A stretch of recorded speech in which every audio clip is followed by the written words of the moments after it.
على محمد وآله. نعرہ تکبیر، اللہ اکبر، نعرہ رسالت، یا رسول اللہ، نعرہ حیدری، یا علی، حسینیت زندہ باد، حسینیت زندہ باد، حسینیت زندہ باد، یزیدیت مرد آباد، یزیدیت مرد آباد، یزیدیت مرد آباد. برائے خوشنودی محمد و آل محمد بآواز بلند صلوات. اللہم صل علی محمد و آل محمد. برائے خوشنودی جناب حبیب ابن مظاہر بآواز بلند صلوات. اللہم صل علی محمد و آل محمد. برائے خوشنودی امام العصر امام زمانہ بآواز بلند صلوات. اللہم صل علی محمد و آل محمد وعجل فرجهم. فاتحة. بسم الله الرحمن الرحيم الحمد لله رب العالمين الرحمن الرحيم مالك يوم الدين إياك نعبد وإياك نستعين اهدنا الصراط المستقيم صراط الذين أنعمت عليهم غير المغضوب عليهم ولا الضالين. اہل بیت اطہار علیہ السلام کی عظمت پہ درود بھیجے گا محمد و آل محمد.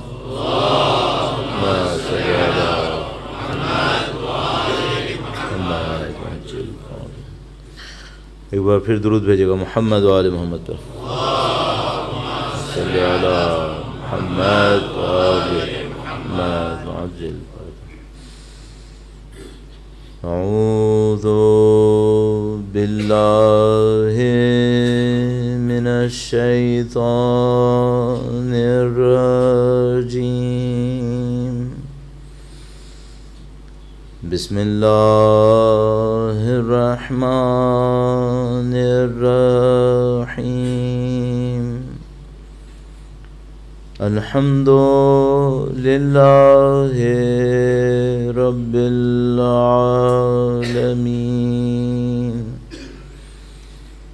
والصلاة والسلام على سید الانبیاء والمرسلین حبیب الہ العالمین ابی القاسم محمد وعلى محمد وآل محمد وعجل وعلى آلہ الطیبین الطاہرین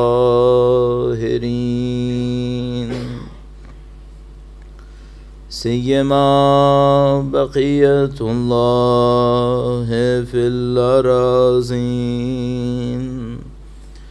قال اللہ تعالی فی کتابہ الکریم بسم اللہ الرحمن الرحیم. ام حسبت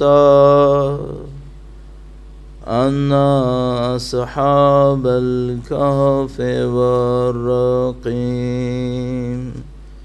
كانوا من آیاتنا عجبا.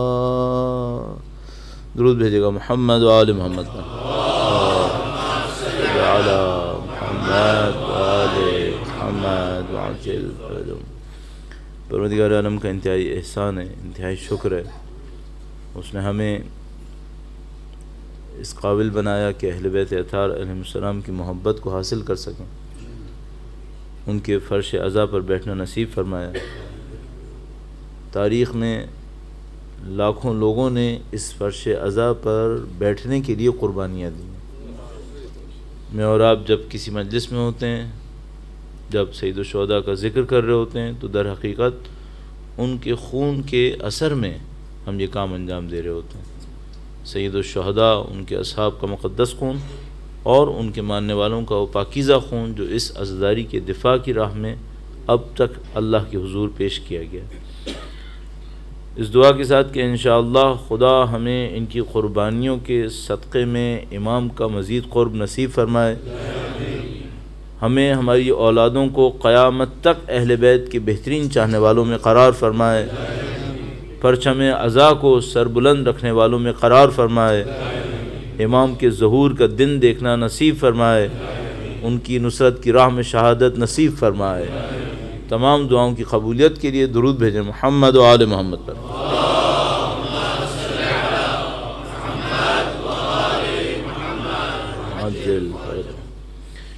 پروردگار عالم نے اس پوری کائنات میں نہیں معلوم کتنی مخلوقات کو خلق فرمایا ہے، ان میں سے کچھ جانوروں میں ہیں، کچھ پرندوں میں ہیں، کچھ حشرات ہیں، کیڑے مکوڑے بھی ہیں، جن، انسان، ان تمام مخلوقات میں جو خداوند متعال کی عظیم الشان مخلوقات ہیں، انسان کو اس نے ایک خاص مقام نصیب کیا جس کو ہم لوگ روایات کی روشنی میں اور قرآن کریم کی آیات سے مفہوم نکالتے ہوئے اشرف مخلوقات تعبیر کرتے ہیں۔ خداوند متعال فرماتا ہے کہ ہم نے اس کو اعلیٰ علیین میں خلق کیا ہے۔ خداوند متعال قرآن کریم میں انسان کی خلقت پر گویا فخر کرتا ہے، فتبارک اللہ احسن الخالقین، کتنا اچھا خدا خلق کرنے والا ہے۔ انسان کی خلقت کے بعد خداوند متعال یوں بیان کرتا ہے، اس سے قطع نظر کہ خداوند متعال نے یہ سب کچھ قرآن کریم کے اندر بیان کیا ہے، جو سوال ہمارے سامنے آنا چاہیے وہ یہ کہ انسان کے اندر خاص بات کیا ہے۔ اور میں چاہتا ہوں کہ ہم لوگ صرف لفظ سننے پر اکتفا نہ کریں، جانتے ہیں ہم لوگ، مثلا آپ اور میں فوراً کہیں گے کہ انسان کے اندر عقل ہے، اس خاطر اس کے اندر خاص بات ہے۔ کس چیز کو ہم عقل کہتے ہیں؟ اگر عقل یہ ہے کہ میں اپنا ڈیفینڈ کر سکوں اگر میں خطرے میں پڑ جاؤں، یہ تو جانوروں میں بھی ہے۔ اگر عقل یہ ہے کہ میں اپنی بھوک مٹانے کے لیے کھانا لا سکوں، یہ جانوروں میں بھی ہے۔ اگر عقل یہ ہے کہ میرے پاس طاقت زیادہ ہو جس سے میں دوسروں کو دبا سکوں، یہ بھی جانوروں میں بھی ہے۔ اگر عقل یہ ہے کہ میں کسی کا سردار بن سکوں، یہ بھی جانوروں میں ہے۔ عقل یہ ہے کہ میری کنسٹرکشن اچھی ہے۔ جن لوگوں نے جانوروں پر، چونٹیوں پر تحقیقات کی ہیں، ان کی کنسٹرکشن کو وہ ماسٹر پیسز کہتے ہیں۔ کس چیز میں خاص بات ہے؟ وہ ہم سے زیادہ بھاگتے ہیں، ہم سے اچھا دیکھتے ہیں، ہم سے بہتر سنتے ہیں، ہم سے بہتر چکھتے ہیں۔ ہمارا کمال کس چیز میں ہے؟ اگر یہ کہو کہ ہم اللہ کی پیروی کرتے ہیں تو پوری کائنات میں کوئی مخلوق بتاؤ جو پیروی نہ کرتا ہو۔ اس پوری کائنات کے اندر، اور کائنات سے میرا مطلب دنیا نہیں ہے، سولر سسٹم نہیں ہے، پوری کائنات، کوئی ستارہ، سیارہ، جانور، پرندہ، حشر، کوئی ہے جو خدا کی نافرمانی کرتا ہو؟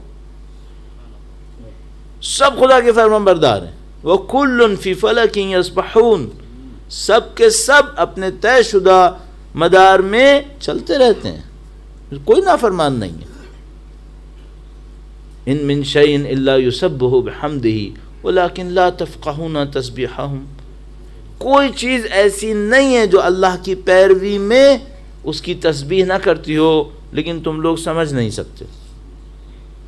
صرف ایک انسان ہے جو نافرمانی کر سکتا ہے، یعنی پوری کائنات ہم سے کہہ سکتی ہے ایک سینس میں کہ تم لوگ کائنات کا وائرس ہو۔ کیوں؟ کیونکہ باقی کوئی گڑبڑ نہیں کرتا، صرف تم گڑبڑ کرتے ہو۔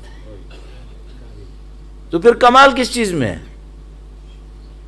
ہمارا کمال پھر کس چیز کے اندر ہے؟ اچھا، وہ جو کمال ہے، اگر کوئی کہے حضرت آدم علیہ السلام کا یہ کمال ہے، خاندان عصمت کا یہ کمال ہے، نبوت کا یہ کمال ہے، سوال یہاں پر ہے کہ میرا اور آپ کا کمال کس چیز میں ہے؟ تو ابھی مجھے جو کچھ سمجھ میں آتا ہے وہ یہ کہ میرے اور آپ کا کمال صرف ایک چیز کے اندر بنے گا، آپ کا اور میرا زندگی گزارنے کا مقصد کیا ہے، بس یہ ہمارا کمال ہے. چند منٹس اس سلسلے میں عرض کروں گا. درود بھیجے گا محمد و آل محمد پر. صلی علی محمد و آل محمد وعجل فرجہم. ہم لوگ دنیا میں چیزوں کی قیمت لگانے کے ماہر ہوتے ہیں. ہم میں سے بعض اس کام کے استاد ہوتے ہیں, بعض لوگ تھوڑا بہت کر لیتے ہیں, تھوڑا بہت سب کرتے ہیں. آپ کسی سپر اسٹور میں کھڑے ہوتے ہیں, ایک چیز اٹھاتے ہیں, لینی یا نہیں لینی ہے, فوراً اپنے دماغ میں اس کو ایویلویٹ کر رہے ہوتے ہیں, اس کی قیمت لگا رہے ہوتے ہیں, لینا ہے یا نہیں لینا ہے, اتنی قیمت پہ یہ چیز صحیح ہے یا غلط ہے. ہم اور آپ قیمت لگا رہے ہوتے ہیں. میں آپ سے ایک بات پوچھوں گا, کبھی آپ نے اپنی قیمت لگائی ہے؟ کیا قیمت ہے میری اور آپ کی؟ میں اور آپ لگائیں یا نہ لگائیں, اللہ کے نظام میں ہماری قیمت لگے گی. جب ہم محشر میں خدا کے سامنے پہنچیں گے, وہ ہماری یہ قیمت لگائے گا. اب ایک وہ قیمت ہے جو میں اور آپ لگاتے ہیں. تو مثال کے طور پر میں اگر کسی بینک میں جاؤں گا, کسی بینک کی کسی امپلائی کے سامنے کھڑا ہوں گا, تو وہ سر اٹھانے سے پہلے چھوٹا سا یوں دیکھ کر میری ساری قیمت لگا لے گا. پھر یہ سوچے گا کہ اس نے کھڑا ہونا ہے یا نہیں ہونا ہے, میری طرف دیکھنا ہے یا نہیں دیکھنا ہے. تو پہلے وہ ایویلویشن کر لے گا, اور اگر اس کو لگا کہ ہاں بھائی اس کی کوئی قیمت ہے, تو وہ مجھے دیکھے گا, ورنہ شاید دیکھے گا بھی نہیں. اللہ کے نظام میں بھی محشر میں ایک اور اسکیل پر یہی ہونے والا ہے. ہماری اور آپ کی قیمت لگے گی. اب مجھے جو بات کرنی ہے آج, وہ اس پہ کرنی ہے کہ بھائی یہ قیمت کیسے لگے گی, کس چیز پر ہماری قیمت لگتی ہے.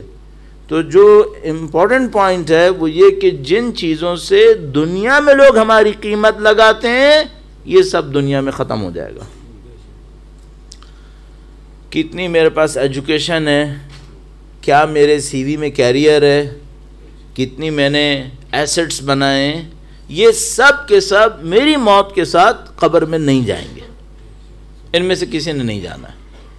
یہ سب اس دنیا کے فلٹر میں یہیں پر ختم ہو جانے والے ہیں. کچھ چیزیں وہاں جائیں گی, ان چیزوں پر میری ایویلویشن ہوگی, میری قیمت لگے گی. اور وہ کیا ہے, میں ایک اور بات بھی عرض کرتا چلوں, اچیومنٹس بھی نہیں ہیں. یہ بڑی عجیب بات ہے. ہماری دنیا کے اندر ہم جو اچیو کرتے ہیں اس پر قیمت لگتی ہے, جس کی کوشش کرتے ہیں اس پہ قیمت نہیں لگتی ہے.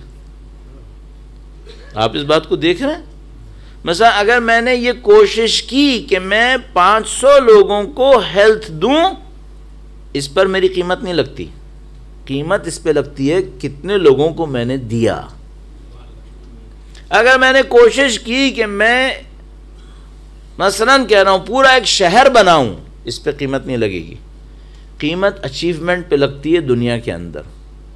اللہ کے نظام میں اچیومنٹ پہ بھی نہیں لگتی. اللہ کے نظام میں صرف انٹینشن پہ لگتی ہے. آپ کی انٹینشن کیا تھی, کوشش کتنی کی, اس پر قیمت لگتی ہے. تو بہت سارے وہ لوگ جو دنیا میں ہمارے سامنے کامیاب نہیں ہوئے, اللہ کے نظام میں وہ بہت کامیاب لوگ ہیں. اور بہت سارے لوگ جو ہمارے خیال میں دنیا میں بہت کامیاب ہیں, شاید انہوں نے اپنے پوٹینشل کا 10% یوٹیلائز کیا ہو, تو وہ اللہ کے نظام میں کامیاب نہیں ہوں گے, چونکہ ان سے سوال کیا جائے گا کہ 90% باقی کو کیوں یوٹیلائز نہیں کیا تم نے. تو یہ بہت عجیب چیز ہے. تو قیمت کس سے لگے گی؟ قیمت اس آبجیکٹو سے, اس ہدف سے لگے گی جو آپ کے ذہن کے اندر ہے, اس سے میری اور آپ کی قیمت لگنے والی ہے. تھوڑا سا اور اس کو عرض کروں, درود بھیجے گا محمد و آل محمد.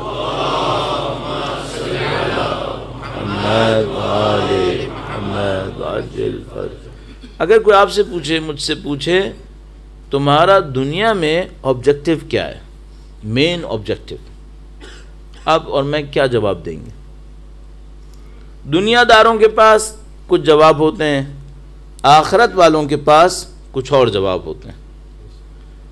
ایک اور مسئلہ ہے, بولنے کا جواب کچھ اور ہوتا ہے, اندر کا جواب کچھ اور ہوتا ہے. اس کو بھی بہت بہت بڑی ایک ایکسرسائز ہے کہ اس کو ڈسٹنگوش کیسے کیا جائے کہ جو میں بول رہا ہوں وہی میرا آبجیکٹو ہے یا جو میں بول رہا ہوں وہ کچھ اور ہے, اصلی مقصد کچھ اور ہے. تو میں آپ کی خدمت میں عرض کروں گا, زندگی کے کسی بھی اسٹیج میں ہوں آپ, اور میں ابھی 2-3 پوائنٹ اور عرض کروں گا تو پھر آپ کو اس کی ضرورت اور خیال آئے گی. پہلا کام یہ کر لیں, اپنے آبجیکٹیوز کو کلیئر کر لیں. آپ کس بات کے لیے زندہ ہیں؟ آپ کی لائف کے کچھ ریکوائرمنٹس ہیں اور آپ کی لائف کے کچھ آبجیکٹیوز ہیں. ریکوائرمنٹس تو آپ نے پوری کرنی ہے, آبجیکٹیوز کیا ہیں, کس کے لیے زندہ ہیں, ان کو ضرور دیکھیے گا. اب اس سلسلے میں 2-3 پوائنٹس تاکہ یہ آبجیکٹیو والی بات, ہدف والی بات سامنے آئے, اور پھر مجھے اس کو موضوع سے لنک کرنا ہے اور اس سے میں نے کچھ ریزلٹس بھی لینے. پہلی بات, کیا ساری زندگی, بالکل گراؤنڈ ریالٹی پر آ جائیے گا, ساری زندگی آپ کی لائف کے آبجیکٹیو ایک جیسے رہتے ہیں؟ سوچتے چلے جاتے ہیں. میں آپ کچھ کوشش کرتا ہوں. فرض کریں ایک بچے کو سوچیں جس کی عمر 10 سال ہے, اس کی زندگی کے آبجیکٹیوز کیا ہیں؟ چند کھلونے, گیم, تھوڑا سا گیم کھیل لے, کھلونے اس کے پاس ہوں, خوش ہے. آبجیکٹیو وہ چیز ہوتی ہے, ایک نشانی, آبجیکٹیو وہ چیز ہوتی ہے جس کے ملنے پر انسان سیٹسفیکشن فیل کرتا ہے. ایک وہ چیز ہوتی ہے جس کے ملنے پر میں خوشی دکھاتا ہوں دوسروں کو, سیٹسفیکشن نہیں آتا. آبجیکٹیو وہ چیز ہوتی ہے جو جیسے ہی ملے آپ احساس کرتے ہیں کہ آپ کو پیس ملا, آپ کو سکون ملا. یہ اگر ہو وہ آپ کا آبجیکٹیو ہے. 10 سالہ بچے کا آبجیکٹیو کیا ہے؟ شاید تھوڑے سے کھلونے ہیں. اچھا, یہ بچہ جب 15 سال کا ہوتا ہے تو یہی آبجیکٹیو ہوتے ہیں کیا؟ نہیں, بالکل چینج. پھر وہ جو پچھلے والے آبجیکٹیو ہوتے ہیں ان کو دیکھ کے وہ کیا کرتا ہے؟ سمپلی ان کو دیکھ کر, ان کو سوچ کر ہنستا ہے, چونکہ میں اور آپ سب اسی طرح تھے. ابھی ممکن ہے میں اتنا بڑا ہو گیا ہوں کہ مجھے یاد نہ ہو کہ میں 8 سال میں کیا تھا, لیکن میرا اپنا خیال ہے کہ تھوڑا سا یاد کروں تو میرے ذہن میں آ جائے گا کہ 8 سال پہلے میرے لیے امپورٹنٹ کیا تھا. جیسے ہی 15 سال 17 سال کا ہوتا ہے, اس کے نزدیک وہ جو 8-10 سال والی چیزیں ہوتی ہیں وہ ہنسنے کی قابل ہوتی ہیں. کہتے ہیں کتنا اسٹوپڈ تھا میں, ان چیزوں کے پیچھے مرتا تھا, لڑتا تھا, روتا تھا. جب یہی بچہ 25 سال کا ہوتا ہے, بولنے کے قابل فی الحال نہیں ہے, کیا سوچ رہا ہوتا ہے؟ سوچتا تو ہر کوئی ہے, لیکن بہرحال وہ اگر اس بچے سے پوچھو 15 سال پہلے تم کیا تھے, کیا سوچ رہے تھے, اس پہ ہنسے گا کہ اس وقت میں کیا سوچ رہا تھا, وہ تو پاگل بنا تھا, اب صحیح والا ہے. اچھا, یہ جب 40 سال کا ہوتا ہے پھر اس ٹائم کو یاد کرتا ہے جب میں 20 سال کا تھا, تو ہنستا ہے کہ میں کیا پاگل تھا اس وقت. جب یہ 60 سال کا ہوتا ہے, آخری جملہ, اور جب یہ مرنے لگتا ہے, مجھے خطرناک بات سمجھ میں آئی ہے, اور میں معمولاً کوشش کرتا ہوں جو کچھ مجلس میں کہوں اس کے بڑے حصے کو اپنی زندگی میں ڈھونڈ چکا ہوں. بہت خطرناک بات مجھے سمجھ میں آئی کہ اگر میں اس وقت 50 سال کا ہوں تو شاید ابھی موقع ہے کہ میں پیچھے کو یاد کے ہنس لوں, لیکن اگر مرتے وقت یہ فیلنگ آئی کہ پیچھے جو آبجیکٹیو تھے وہ غلط تھے, پھر ہنسنے کا ٹائم ہے کیا؟ نہیں, پھر ہنسنے کا ٹائم نہیں ہے. پھر کیا ہے؟ پھر رونے کا ٹائم ہے. اور رونا بھی نہیں ہے, ایسی عجیب ڈپریشن میں انسان جاتا ہے. بہت سارے لوگ جو مرتے وقت ان کی آنکھیں کھلی رہ جاتی ہیں وہ اس وجہ سے ہیں, چونکہ اپنی لائف کو دیکھتے ہیں, کہتے ہیں ہم نے کیا کیا, اور یہ بھی میں آپ کی خدمت میں عرض کرتا چلوں کہ روایات کے مطابق، اصولوں کے مطابق مرنے سے 15-20 منٹ پہلے، میں ٹائم فکس نہیں کرنا چاہ رہا تھا لیکن میں نے ایسے ہی اندازے کے لیے عرض کیا آپ کی خدمت میں، 15-20 منٹ پہلے انسان کی اندر کی آنکھیں کھلنا شروع ہو جاتی ہیں. تھوڑا مرنے سے پہلے انسان کی یہ جو موجودہ آنکھیں ہیں ان کے ساتھ پیچھے والی آنکھیں بھی کھلنے لگتی ہیں. جیسے ہی وہ پیچھے والی آنکھیں کھلنے لگتی ہیں اس کو کچھ چیزیں ایسی نظر آتی ہیں جو اب تک اس کو نظر نہیں آئی تھی. اب دو صورتیں ہیں، دو حالتیں ہیں. ایک، اس کو یاد آتا ہے اور سمجھ میں آتا ہے، اچھی طرح سمجھ میں آتا ہے. یہ بھی میں آپ کی خدمت میں عرض کرتا چلوں، جتنا بھی ڈسیپشن ہے، دھوکہ ہے، وہ اس 15-20 منٹ پہلے تک ہے.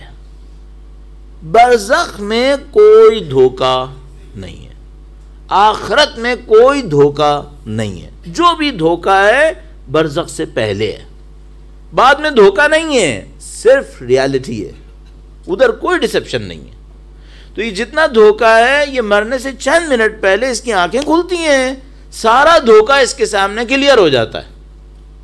اب دو حالتیں، یا تو اس کو اب پتا چلتا ہے کہ ریالٹی کیا ہے، یا اب اس کو پتا چلتا ہے کہ جو میں نے کیا وہی ریالٹی تھی. اگر وہ ہو کہ جو اب تک میں نے کیا وہی حق تھا، یہ خوش نصیب انسان ہے، یہ مرنے سے پہلے ہنستا ہے. آپ نے ایسے لوگوں کی لاشیں دیکھے ہوں گے جو مرنے سے پہلے مسکرا رہے ہوتے ہیں، ہنس رہے ہوتے ہیں. اسی دنیا کے اندر، ابھی میں عراق کی بات نہیں کر رہا ہوں، ایران کی بات نہیں کر رہا ہوں، اپنی دنیاؤں کے اندر بات کر رہا ہوں. ہمارے جاننے والوں کے اندر کچھ لوگ ہوتے ہیں جو مرنے سے پہلے ہنس رہے ہوتے ہیں. کیوں؟ ان کی برزخ کی آنکھ کھلتی ہے، ان کو پتہ چلتا ہے کہ جس پہ ہم نے اب تک اپنی لائف کو گزارا تھا وہ صحیح تھا، اس نے ہمیں دے دیا ہے، خوش مرتے ہیں. بدقسمتی یہ ہے کہ بہت سارے لوگوں کو اس وقت پتہ چلتا ہے کہ کھلونوں کے پیچھے گئے تھے، غلط کے پیچھے گئے تھے.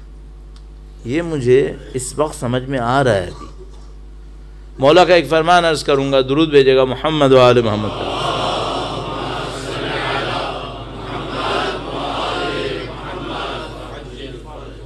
مولا فرماتے ہیں الناس نیام اذا ماتوا انتبہوا.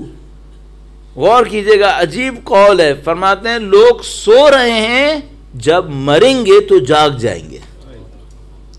لوگ سو رہے ہیں، جب مریں گے تو جاگ جائیں گے. یہاں کوئی سو رہا ہے؟ اگر سو بھی رہا ہے تو سوتا رہے، میں اس کو جگانے کے موڈ میں نہیں ہوں، لیکن بظاہر تو لوگ جاگ رہے ہیں. امام فرمانے نہیں، تم لوگ سو رہے ہو. کس سینس میں سو رہے ہیں؟ سوتا ہوا آدمی کون ہوتا ہے؟ سوتا ہوا آدمی وہ ہوتا ہے جس کو اگر باہر سے کوئی سینس نہ ملے، اس کی سینسز کام نہیں کرتی، پھر اسے کچھ پتہ نہیں چلتا. سوتے ہوئے آدمی کو باہر سے آواز نہ آئے، باہر سے کوئی چیز ٹچ نہ کرے، پوری دنیا بدل دو، اسے پتہ نہیں چلے گا. تو میں تھیوریٹیکلی کہتا ہوں، فرض کرو ایک آدمی سو رہا ہو اپنے گھر کے اندر، آپ کوئی ایسا کام کریں کہ پورا اس کا گھر گرا کر وہاں پر اس کو کسی آفس میں تبدیل کر لیں، 8 گھنٹے میں، 6 گھنٹے میں، 4 گھنٹے میں، آواز نہ نکلے. یہ اٹھے گا تو بعد میں کیا دیکھے گا کہ سویا تو بیڈ روم میں تھا، اٹھا ہوں تو آفس ہے. اس کو کچھ پتا چلے گا؟ امام یہ فرما رہے ہیں، امام فرما رہے ہیں تم لوگ سو رہے ہو، جب تم مرو گے تمہاری آنکھیں کھلیں گی. اس وقت 2 راستے ہیں، یا تو تمہیں پتا چلے گا کہ جو ہم نے کیا وہ صحیح کیا، تم خوش ہو جاؤ گے. نعوذ باللہ تعالی اگر وہی ہوا جو ہم سب کے ساتھ ہو رہا ہے اس وقت تک، کہ 10 سال پہلے کے آبجیکٹیوز بچے کے لگتے ہیں، پھر 10 سال بعد پھر یہ والے آبجیکٹیو بچوں والے لگتے ہیں. خدا نہ کرے اگر یہ ہونے والا ہے، پھر تو کوئی یو ٹرن بھی نہیں ہے، لائف میں کچھ بچا بھی نہیں ہے، تو کرے گا کیا پھر؟ یہ اس لیے میں آپ کی خدمت میں عرض کر رہا ہوں، آپ اپنے آبجیکٹیوز کو ابھی سے صحیح آبجیکٹیوز کے اندر تبدیل کریں۔ کن کو صحیح آبجیکٹیو کہتے ہیں اس پہ ابھی بات کریں گے۔ آپ کے آبجیکٹیوز بہت اچھے ہونے چاہیے، اتنے اچھے ہونے چاہیے کہ جب آپ مر رہے ہوں تو آپ کو خوش کر سکیں، آپ اس سے راضی رہیں، ہاں یہ میں نے صحیح کیا تھا، الحمدللہ جس کے پیچھے میں گیا وہ مجھے مل گیا، پھر کوئی ایسا احساس نہ ہو۔ اب یہ کام کیسے ہوگا اور ہدف کے معاملے کو آپ کس طریقے سے لے کے چلیں گے؟ پھر ایک اور مسئلہ، اعلیٰ ہدف کسے کہتے ہیں؟ اعلیٰ ہدف کسے کہتے ہیں؟ جلدی سے چند پوائنٹس عرض کروں گا اور یہ سب ہمیں کربلا سے نظر آئے گا۔ کربلا ایک جنگ ہے ایسے انسانوں کی جن میں سے کچھ کا ہدف بہت اعلیٰ ہے، باقی کا ہدف بہت پست ہے۔ یزیدی لشکر کا آبجیکٹو کیا ہے؟ انعام، مال غنیمت، دنیا کی کوئی دولت۔ اتنے پست فطرت لوگ یزیدی لشکر میں تھے کہ انگوٹھی کے لیے امام کی انگلی کاٹی ہے۔ انگوٹھی لے کے کیا کرے گا؟ انگوٹھی لے کے عبید اللہ ابن زیاد کے پاس جائے گا، پھر کیا ہوگا؟ عبید اللہ ابن زیاد اس کو کوئی جاگیر دے گا، اسے کوئی ہیرے جواہرات دے گا، اسے کوئی سونے کا ٹکڑا دے گا، اس کے لیے نواز رسول کے لاشے سے انگلی کاٹ رہا ہے۔ اگر اردو کا ایک لفظ کمینہ پن ہوتا ہے تو یہ کمینے پن کی نشانی ہے۔ یہ میں آپ کی خدمت میں عرض کرتا چلوں، جس کا ہدف نیچے ہوتا ہے، پست ہوتا ہے، کیریکٹر خود بخود پست ہوتا ہے۔ یہ جو بڑا آبجیکٹو ہوتا ہے اس کی ایک عجیب خوبی ہے۔ بھائی آپ یہ سوچو، اگر کسی کے خون میں خدا نہ کرے کوئی پرابلم ہو تو اس کی باڈی میں کیا ہوگا؟ صحیح رہے گی؟ نہیں، یہ خون پوری باڈی میں جاتا ہے، یہ ہر جگہ پر ہے، کہیں سے بھی کاٹو سوائے ناخن اور بال کے، باقی سب جگہ خون ہے۔ اگر کسی کے خون میں پرابلم ہے اس کی پوری باڈی میں پرابلم ہے۔ اگر کسی کا ہدف اچھا نہیں ہے اس کی پرسنالٹی کے ہر اسپیکٹ پر وہ ریفلیکٹ کرے گا اور بار بار یہ دنیا کو دکھائے گا دیکھو اس کا آبجیکٹو کتنا نیچے ہے۔ اور اگر کسی کا آبجیکٹو اچھا ہو اس کا کیریکٹر چیخ چیخ کے بتائے گا یہ بہت عجیب کیریکٹر ہے، یہ بہت اعلیٰ کیریکٹر ہے، اس کا آبجیکٹو کوئی پست چیز نہیں ہے۔ اب مجھے آپ کے سامنے یہ عرض کرنا ہے بھائی یہ بڑا آبجیکٹو کیا ہوتا ہے اور جو چھوٹے آبجیکٹو ہوتے ہیں، پست آبجیکٹو ہوتے ہیں، وہ کیا ہوتے ہیں؟ میں نے بتا دیا، کیریکٹر پھر اسی پہ ڈیپینڈ کرے گا۔ قیمت بھی یہی ہے، آپ کو اپنی قیمت لگانی ہے نا، فوراً اپنا آپ سے پوچھے گا میرا آبجیکٹو کیا تھا۔ جو آپ کا آبجیکٹو ہے وہی آپ کی قیمت ہے، جو آپ کا آبجیکٹو ہے وہی آپ کی قیمت ہے۔ جو آپ نے زندگی میں ڈھونڈیں گے تو آپ کو پتہ چل جائے گا۔ اب بڑے آبجیکٹو کیا ہوتے ہیں اور چھوٹے کیا ہوتے ہیں، ان کو میں ڈسٹنگوش کرنے کی کوشش کرتا ہوں۔ درود بھیجے گا محمد و آل محمد پر۔ محمد و آل۔ کل آپ کی خدمت میں یا پرسوں آپ کی خدمت میں عرض ہوا تھا کہ ہم لوگ مٹنے کے لیے دنیا میں نہیں آئے، ہم لوگ فنا نہیں ہو رہے اس دنیا میں، ہم سب نے اس دنیا میں مرنا ہے لیکن کہیں باقی رہنا ہے، کہیں باقی رہنا ہے۔ مثلا فرض کریں ابھی میں ٹریولنگ کافی کرتا ہوں اور اگر میں ٹریولنگ کرتا ہوں تو میں اگر ایک پوائنٹ سے دوسرے پوائنٹ، تیسرے چوتھے، بعض اوقات ایک ٹریولنگ میں 10 پوائنٹس چینج کرتا ہوں، تو مجھے اپنی پلاننگ میں اور اپنے لگیج کے لیے سب کچھ سوچنا پڑتا ہے کہ جہاں میں پہلی دفعہ جا رہا ہوں 2 دن کے لیے، وہاں اسٹے 2 دن کا ہے، ٹیمپریچر کیا ہے، کون سے کپڑے چاہیے۔ ایک اسٹیٹ میں جاتا ہوں امریکہ میں، وہاں گرمی ہوتی ہے، دوسرے اسٹیٹ میں جاتا ہوں سردی ہو جاتی ہے۔ ابھی آپ سے 1 ہفتے پہلے ناروے میں تھا، وہاں کچھ اور ٹھنڈک تھی، اب یہاں پر آیا ہوں، یہاں ٹھنڈ کچھ اور ہے۔ کسی شہر میں مجھے بازار میں زیادہ دیر رکنا ہوتا ہے، جہاں ٹریولنگ مجھے بائی روڈ کرنی ہوتی ہے، کہیں پر مجھے بائی ایئر کرنی ہوتی ہے، مجھے سب کا حساب کرنا ہے۔ جہاں تھوڑی دیر رکنا ہے وہاں اتنی دیر کا کام چاہیے، جہاں زیادہ دیر رکنا ہے وہاں زیادہ دیر کا سامان چاہیے۔ آپ صرف یہ بتائیں آپ نے کہاں زیادہ دیر رکنا ہے، کس جگہ کا لگیج کتنا چاہیے۔ یہ جو ہماری دنیا ہے، یہ ہماری لائف کی ٹریولنگ میں یہ زیادہ سے زیادہ ٹرانزٹ لانج ہے، اس سے زیادہ نہیں ہے، اس سے زیادہ نہیں ہے۔ یہاں پہ لگیج کا ڈھیر لگانے سے زیادہ فائدہ نہیں ہونے والا ہے۔ آپ نے کہیں اور کے لیے بنائے گئے ہیں، میں اور آپ کہیں اور کے لیے خلق ہوئے ہیں۔ جہاں ہم نے ہمیشہ رہنا ہے وہاں کے لیے کیا ہے ہمارے پاس؟ آپ کو اور مجھے سوچنا ہے، پریکٹیکلی بالکل یہ سوچنا ہے۔ بھائی دیکھیں آپ لوگ ماشاءاللہ بڑے اچھے پلانرز ہیں، آپ میں سے بعض لوگوں کی جاب بھی یہی ہے کہ وہ اپنی کمپنی کے لیے پلاننگ کرتے ہیں کہ بھئی 5 سال کے اندر ہماری فرم نے کہاں پہنچنا ہے، اور وہ بیچارے اچھے لوگ ہیں ماشاءاللہ، اپنی کمپنی کی ایک ایک چیز جج کرتے رہتے ہیں۔ بھائی 6 مہینے کے آبجیکٹیوز پورے ہوئے یا نہیں ہوئے، 52 ویکس ہیں آپ کے پاس، اتنے ویک پر یہ آبجیکٹیو تھا، پورا ہوا یا نہیں ہوا، ٹارگیٹس یہ اور وہ سارے کام کرتے ہیں۔ اپنے لیے کیوں نہیں کرتے؟ اپنے لیے بناؤ۔ کیا آبجیکٹیو بناؤں؟ وہ یہ کہ میں نے یہاں تھوڑی سی دیر کے لیے رہنا ہے، آگے ہمیشہ کے لیے رہنا ہے۔ کہاں کے لیے کیا چاہیے؟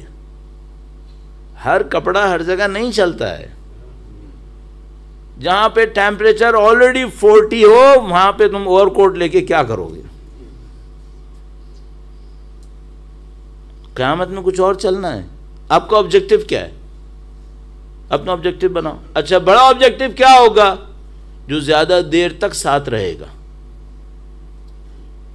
جس نے تھوڑی دیر میں مٹ جانا ہے یہ بڑا آبجیکٹیو نہیں ہے، اس پہ زیادہ وقت ضائع نہیں کرو۔ مثال کے طور پر بالکل پریکٹیکلی چلتے ہیں۔ مثلا میں نے اپنی ایجوکیشن پوری کی، کیریئر شروع کیا، آبجیکٹیو کیا ہے؟ کیریئر بناؤں گا۔ چلو ٹھیک ہے، کیریئر بنانے کا مطلب کیا ہے؟ سیلری میری کتنے ڈیجٹ میں ہے، یہی ہے۔ اچھا اس سیلری کو ڈیجٹ بڑھتے چلے گئے، پھر میرے پاس پیسہ ہوگا، پھر کیا کرو گے؟ انویسٹ کروں گا، پھر اس کا ریٹرن آئے گا، میرے ایسٹس بنیں گے، آگے پھر میری فیملی ہوگی، میں اپنی فیملی کو ایسٹس کے ذریعے سے سرو کروں گا۔ اس کے بعد تھوڑے عرصے میں وہ بڑے ہو جائیں گے، ان کو اچھی ایجوکیشن ملے گی، اور میں مر جاؤں گا۔ اس کے بعد میرے ایسٹس یہیں رہ جائیں گے، دوسرے لوگ انجوائے کریں گے، میں اپنے سفر پہ آگے چلا جاؤں گا۔ پریکٹیکلی یہی ہونا ہے۔ اب ایک کوشچن ہے، بھائی وہ جو تم نے ایسٹس بنائے تھے، تم نے ایسے ایسٹس کیوں نہیں بنائے تھے جو تمہارے ساتھ بھی چل سکیں؟ وہ بھی تو بناؤ۔ ایک آدمی سے میں نے پوچھا بھائی تم کیا کر رہے ہو؟ کہنے لگا کہ میرا یہ بزنس ہے، میری یہ فیکٹری ہے لاہور کے اندر۔ تو میں نے اس سے پوچھا بھائی تمہاری کیا پلاننگ ہے؟ کہنے لگا پلاننگ یہ ہے کہ میں مرنے سے پہلے یہ کروں گا۔ میں نے کہا کہ وصیت میں لکھ کے چلے جاؤ۔ میں نے اس سے پوچھا ایسی، میں نے کہا وصیت میں لکھ کے چلے جاؤ۔ کہنے لگا میں جتنے بھی بزنس میں بڑے ڈیسیشن کرتا ہوں وہ بچوں کو نہیں دیتا، خود کرتا ہوں۔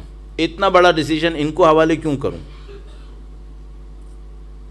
غلط ڈیسیشن کر دیا پھر کیا ہوگا؟ نہیں مجھے ملا پھر کیا ہوگا؟ جو کروں گا خود کر کے جاؤں گا۔ ہماری لاجک کے اگینسٹ ہے یہ، ہماری لاجک کے بالکل خلاف ہے۔ اس کو بہت اچھی طرح دیکھیے گا، آپ کا لائف کا آبجیکٹیو کیا ہے، اس آبجیکٹیو کو آپ اچیو کیسے کریں گے۔ جو بھی آبجیکٹیو بنائیے ایسا بنائیے گا جو دنیا میں ختم نہ ہو۔ میں اپنے اوپر رکھ کے آپ کو مثالیں عرض کرتا ہوں، ٹائم پھر ختم ہونے کی طرف جا رہا ہے۔ مثلا فرض کر لیتے ہیں کہ طالب علم بنے مجھے اتنے سال ہو گئے، میرا آبجیکٹیو یہ ہے کہ میری مجلسیں پوری دنیا کے شیعہ سنیں۔ چلو ہو گیا۔ اس کے بعد اگر ان کو سنانے کے لیے پڑھ رہا ہوں تو جیسے ہی میں مروں گا میرا ان سے کوئی رابطہ نہیں ہوگا، میری ان کی کہانی ختم ہو گئی. میرے پوسٹر پوری دنیا میں لگے, یہ میری آواز پوری دنیا میں پہنچی, اب اس دنیا سے میرا کوئی تعلق نہیں ہے, میری کہانی ختم ہے. میری کہانی کب چل سکتی ہے؟ میری کہانی اس طرح چل سکتی ہے کہ میں سوچوں کہ میں جو کچھ کر رہا ہوں گا وہ اپنی آخرت کے لیے کروں گا. ان کے سامنے بھی جو بولوں گا اس لیے بولوں گا کہ یہ کسی اچھی طرح اللہ کے راستے پر چلے, اس کا ثواب خدا مجھے دے. ہاں, اب ان میں سے جتنے لوگ عمل کریں گے اس کا ثواب مجھے ملے گا, اور ثواب وہ چیز ہے جو دنیا میں ختم نہیں ہوگی, یہ ساتھ چلے گی. اچھا, اس کی نشانی کیا ہے کہ میرا آبجیکٹو وہ ہے یا یہ ہے؟ چونکہ دونوں میں کام ایک ہی جیسا ہے. بھائی دونوں میں کام ایک ہے کہ ممبر پہ بیٹھ کے بولنا ہے, بندوں کے لیے بولوں یا اللہ کے لیے بولوں, دونوں میں معاملہ ایک ہے. بھائی میں نے ڈونیشن دیا, اتنا ڈونیشن دے دیا, اللہ کے لیے تھا یا بندوں کے لیے تھا؟ یہ کیسے پتہ چلے گا؟ میں نے اتنا بڑا کام کیا ویلفیئر کا, خدا کے لیے تھا یا بندوں کے لیے تھا؟ میں ایک بات کہوں گا, اپنے آپ کو جج کرتا رہوں, کیا مجھے ملتا ہے تو مجھے سکون آتا ہے, اور کیا چیز وہ ہے جو نہیں ملتی تو سکون نہیں آتا.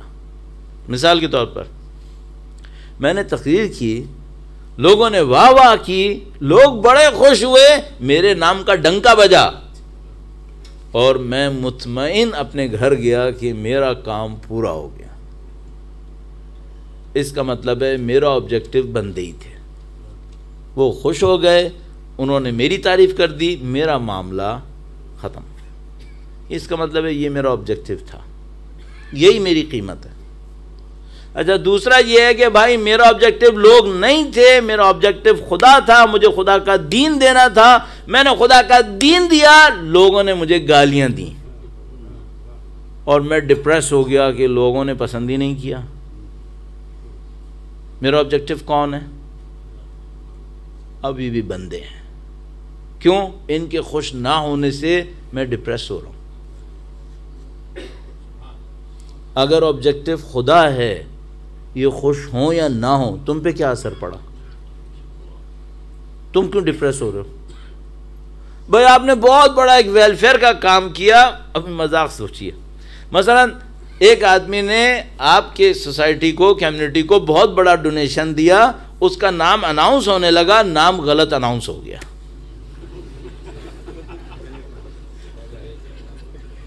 نام تھا احمد حامد, اعلان ہو گیا محمود مظفر.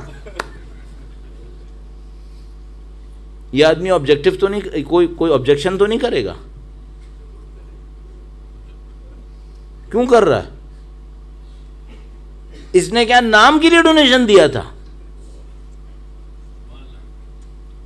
اس کو تو کہنا یہ چاہیے تھا کہ بھائی میں ڈونیشن دے رہا ہوں, میرے نام سے اعلان نہیں کرنا ہے. اگر یہ کہہ رہا ہے کہ میرے نام سے اعلان کرنا ہے, پھر بعد میں نام غلط ہونے کے اوپر کہتا ہے تم نے کیوں میرا نام غلط کر دیا, میں نے اتنا بڑا ڈونیشن دیا تھا, اس کا مطلب ہے کم سے کم ایک بات کنفرم ہے, یہاں پہ خدا نہیں ہے, یہ خدا کے لیے نہیں ہے. تمہیں کیوں برا لگا؟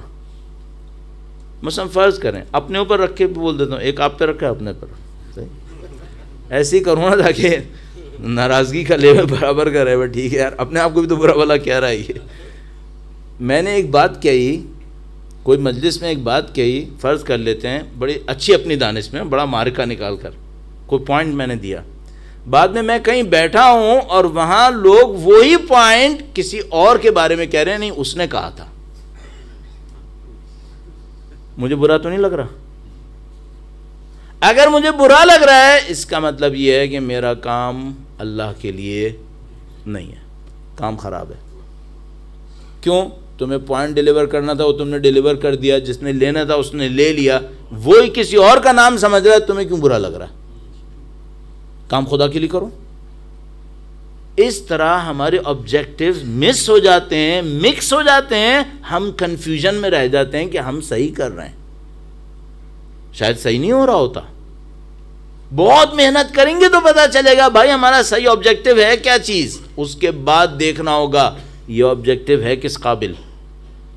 شیخ عباس قمی یہ جو شیخ عباس قمی کی مفاتیح الجنان دنیا کے ہر شیعہ کے گھر میں اس وقت نظر آ رہی ہے، تقریباً کہوں گا اس سے زیادہ دعاؤں کی کوئی کتاب مشہور نہیں ہے اس وقت جتنی مفاتیح الجنان ہے۔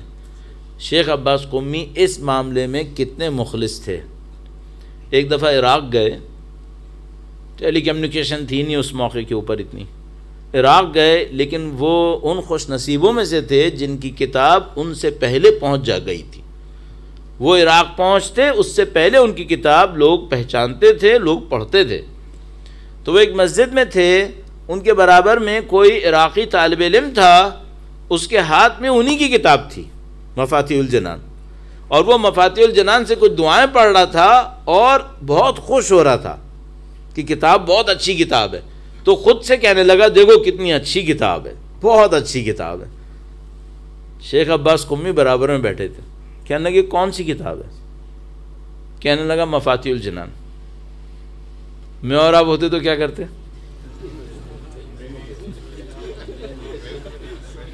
تم کو پتہ ہے کس کی ہے؟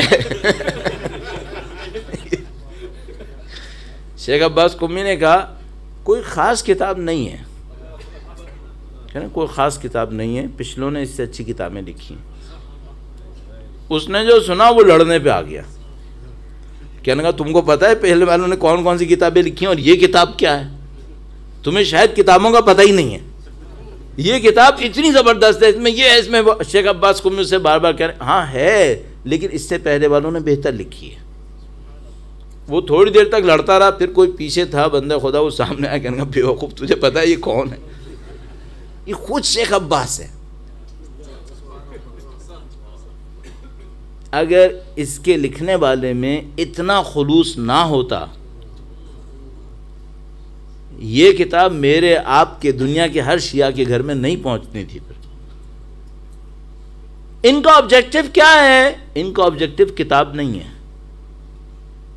ان کا آبجیکٹو کتاب پڑھنے والے بھی نہیں ہیں، ان کا آبجیکٹو جس کے لیے ہے وہ جانتا ہے، چاہے یہ بولے چاہے یہ نہ بولے، اس کو پرواہ نہیں ہے۔ عزیزان محترم، مجھے اور آپ کو اچھی طرح اپنی لائف میں اس کو سرچ کرنا پڑے گا، ہماری لائف میں آبجیکٹیوز کیا ہیں۔ ابھی یہ جو میں نے باتیں کی نا، یہ ان لوگوں کی کی جو مثال کے طور پر چیریٹی کر رہے ہیں، جو دین کے نام پہ بول رہے ہیں۔ ابھی میں ان لوگوں کا تذکرہ کروں جن کی زندگی میں دنیا کے سوا کچھ ہے ہی نہیں۔ کس کے پیچھے زندگی گزاری ہے؟ بزنس بڑا ہو جائے۔ اچھا، بزنس بڑا ہونے کے بعد پھر کیوں زندگی گزاری ہے؟ تاکہ بزنس اور بڑا ہو جائے۔ اس کے بعد کیوں زندگی گزاری ہے؟ اس لیے کہ میں لندن کا سب سے بڑا بزنس مین بن جاؤں۔ چلو لندن کی نہیں بنے، دنیا کے سب سے بڑے بن گئے، قارون بن گئے، پھر کیا ہونا ہے؟ اس قارون کی دولت سے اتنی سی بھی اس کی آخرت کے کام آنی ہے؟ نہیں ہونی ہے۔ یہ آبجیکٹو نہیں ہے۔ اب میں نہیں کہہ رہا دولت نہیں کمائے انسان، کمائے، کس لیے کما رہا ہے یہ بھی تو حساب کرے۔ کیا ہونا ہے اس سے؟ اپنے لیے حساب کرو، پھر آپ بنائیں آپ کی اور میری لائف کا آبجیکٹو کیا ہے۔ اور وہ جو آپ نے آبجیکٹو بنایا، اس آبجیکٹو کا بنانے والا حسینی ہے۔ جو حسینی لشکر میں تھے ان کے آبجیکٹیوز کیا تھے؟ اگر حر کا آبجیکٹیو کمانڈر ہونا ہوتا تو صبح عاشور یہاں نہیں آنا چاہیے تھا۔ یہاں آنے کا کیا فائدہ تھا؟ یہاں کون سی کمانڈ رہی ہے؟ یہاں تو موت کے سوا کچھ ہے ہی نہیں۔ اگر زہیر بن قین باجلی کے نزدیک آبجیکٹیو فیملی یا ٹرائب تھا، ان کو سید الشہداء کی طرف نہیں آنا چاہیے تھا۔ اگر حبیب ابن مظاہر کے نزدیک قبیلہ بنی اسد تھا تو ان کو یہاں نہیں آنا چاہیے تھا۔ ان میں سے کسی کا بھی آبجیکٹیو اگر دنیا کی کوئی چیز ہوتی، ان کو امام حسین کے ساتھ نہیں ہونا چاہیے تھا، کیونکہ یہاں دنیا کی کوئی چیز نہیں تھی، یہاں پہ کچھ نہیں تھا۔ اور میں اور آپ اس کو دیکھ کر اچھی طرح حساب کر لیں۔ اور میں آپ کو کہہ دوں گا، جب آپ ٹٹولنے لگیں اپنے اندر نا، تو دیکھیے گا کس کو ملنے پر آپ کو سیٹسفیکشن ملتی ہے۔ وہ آپ کی لائف کا آبجیکٹیو ہے، اور سیٹسفیکشن بھی ایسا کہ جس کے اوپر باقی آپ تمام خوشیاں قربان کر دیں۔ ایک دفعہ ممکن ہے کوئی مجھ سے کہے میں نماز شب پڑھتا ہوں مجھے سیٹسفیکشن ملتی ہے، لیکن اگر اسی نماز شب کے مقابلے میں کوئی اور چیز آئی، پھر قربانی کے وقت پتہ چلتا ہے نا کہ بھائی ٹرو ویلیو کس چیز کی تھی۔ اس کے بغیر تھوڑی پتہ چلتا ہے، اس کے بغیر آپ کے پاس دنیا کی ہر فیسلٹی ہے، آپ بولے جائیں مجھے قرآن پڑھنے میں آبجیکٹیو ہے، میرا آبجیکٹیو اللہ ہے، یہ ہے، بھائی ابھی تو ٹکراؤ ہوا نہیں ہے، ابھی تو کوئی کولیجن ہوا ہی نہیں ہے، کہاں سے آپ نے سلیکشن کیا نہیں ہے، ابھی تو ہوگا تو پتہ چلے گا، اور ہوتا ہے اور پتہ چل جاتا ہے۔ ہم لوگوں کو خدا نے ایک پردہ دیا ہوا ہے، وہ ہماری زندگیاں سنبھالے ہوئے ہیں۔ یہ اگر پردہ نہ ہوتا آپ مجھے سلام نہیں کر پاتے، میں آپ کو سلام نہیں کر پاتا۔ لیکن کیا ہے، اس پردے کا اتنا فائدہ مت اٹھائیں کہ خدا پردہ چاک کر دے۔ خدا نے پردہ دیا ہے، وہ ستار العیوب ہے، لیکن یہ جو ستار العیوب ہے بہرحال اس نے کہا ہے کہ میں قیامت کے دن اسرار کھول دوں گا۔ برزخ چھپنے کی جگہ نہیں ہے، برزخ کشف کی جگہ ہے، مرنے سے پہلے کشف ہونا ہے۔ تو عزیزان محترم، آپ جو سید الشہداء کے چاہنے والے ہیں، آپ جو خاندان عصمت و نبوت کے چاہنے والے ہیں، اپنے آبجیکٹیوز کو اچھی طرح ٹٹولتے رہیے گا۔ اور یہ میں نے پہلے بھی آپ سے کہا تھا، اگر آپ کے آبجیکٹیوز اچھے ہوئے، آپ کے کیریکٹر میں اس کی ریفلیکشن الٹیمیٹلی ہونی ہے، اس میں کوئی ڈسکنیکشن نہیں ہو سکتا۔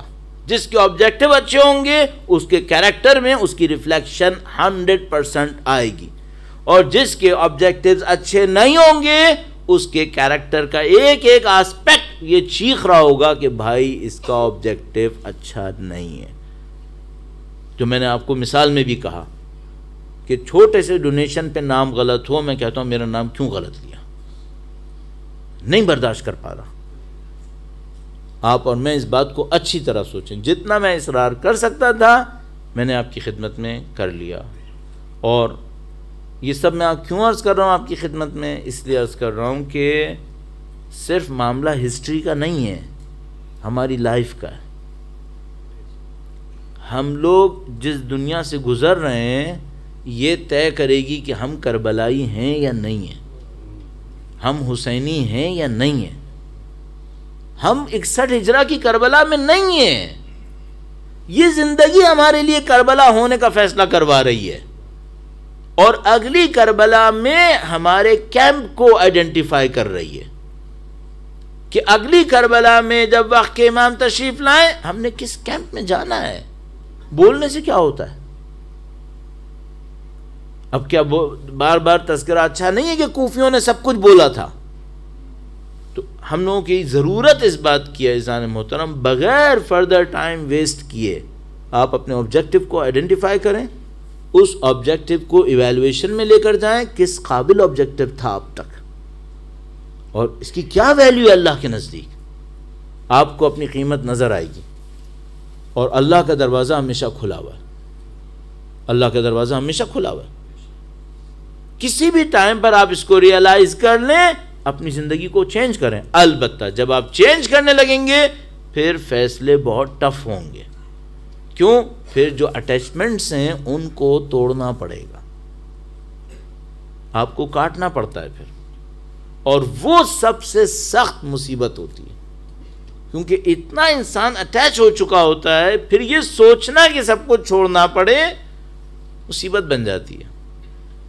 تو وہ جو ہمارے جوان بچے یہاں پر ہیں ان سے میں کہوں گا کہ اپنے اوپر رحم کرو، ابھی سے صحیح کرو، اورینٹیشن صحیح ہو، کہاں جانا ہے، کیا حاصل کرنا ہے، کیا چیز لینی ہے، اس کے پیچھے صحیح طریقے کی ایک پلاننگ کر لو، تاکہ آپ، مجھے جو ڈر ہے وہ یہ ہے کہ مجھ سے اگر 4 چیزیں ڈیمانڈ کی گئی ہوں زندگی میں، آپ سے 8 کرے گا خدا۔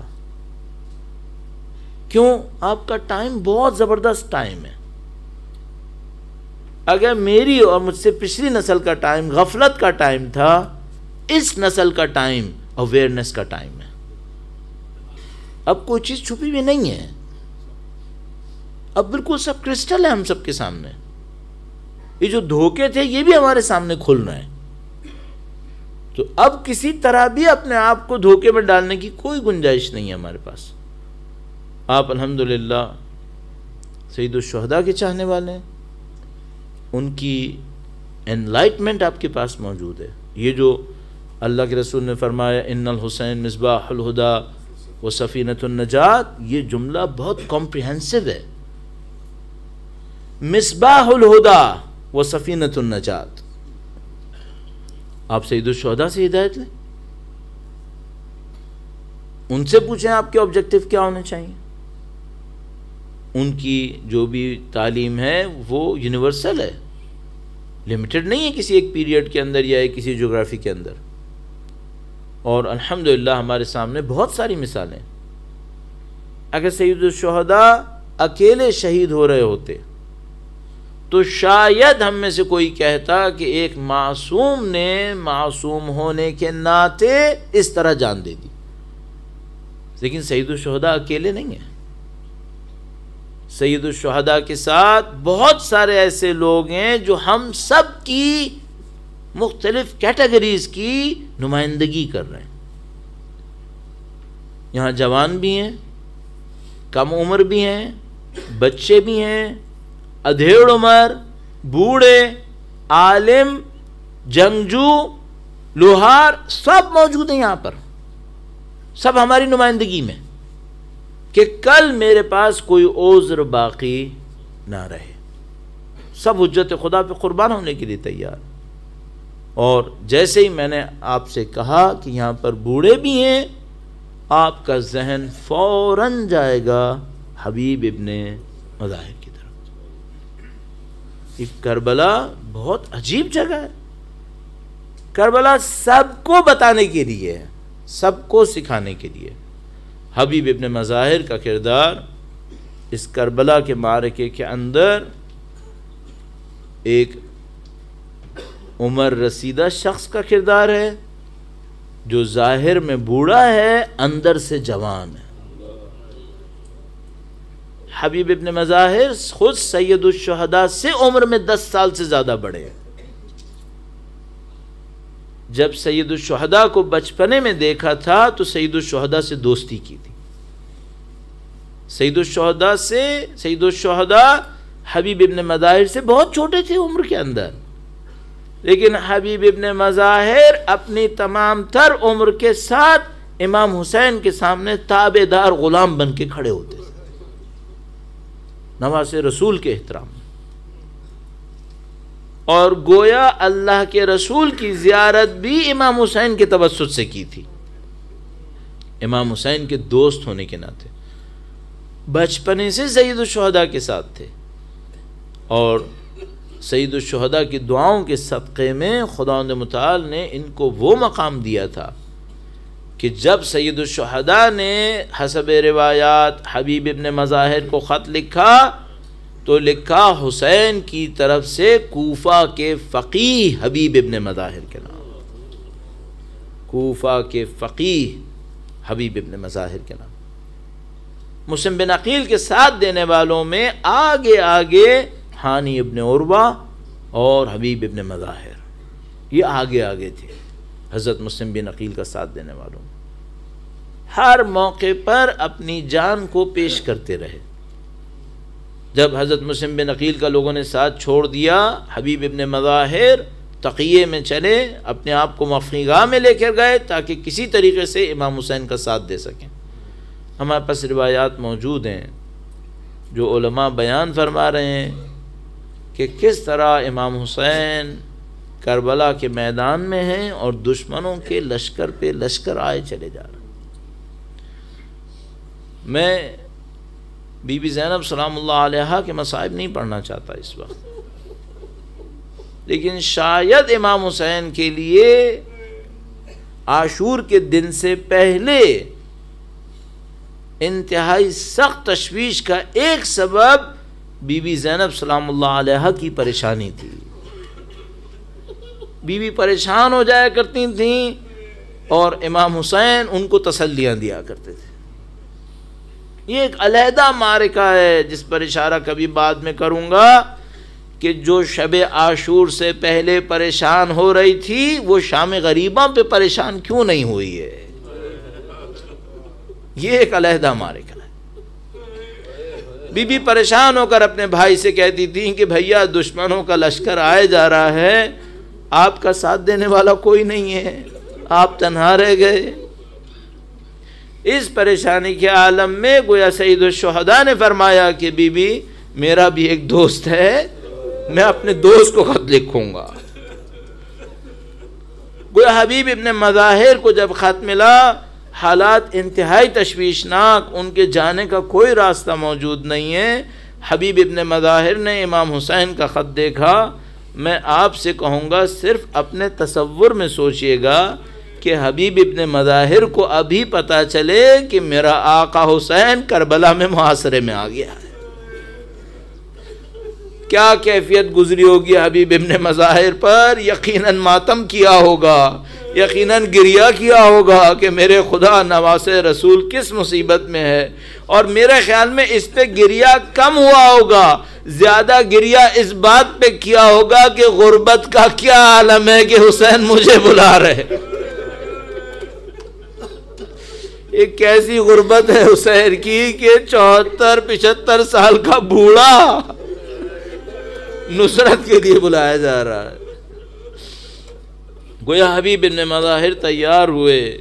ہمارے پاس روایات علماء کی بیان کی بھی موجود ہیں جو اس واقعے کی تفصیلات کو بیان کر رہی ہیں, اور وہ تفصیلات بڑی عجیب تفصیلات ہیں کہ گویا حبیب ابن مظاہر نے اپنی زوجہ کے سامنے, غلاموں کے سامنے معاملے کو چھپانے کے لیے کہا کہ خط آیا ہے لیکن میں سوچوں گا کہ میں جاؤں یا نہ جاؤں.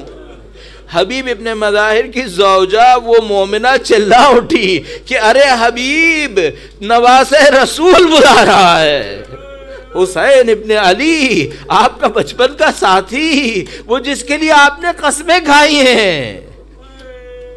حبیب ابن مظاہر چلنے کو تیار ہوئے.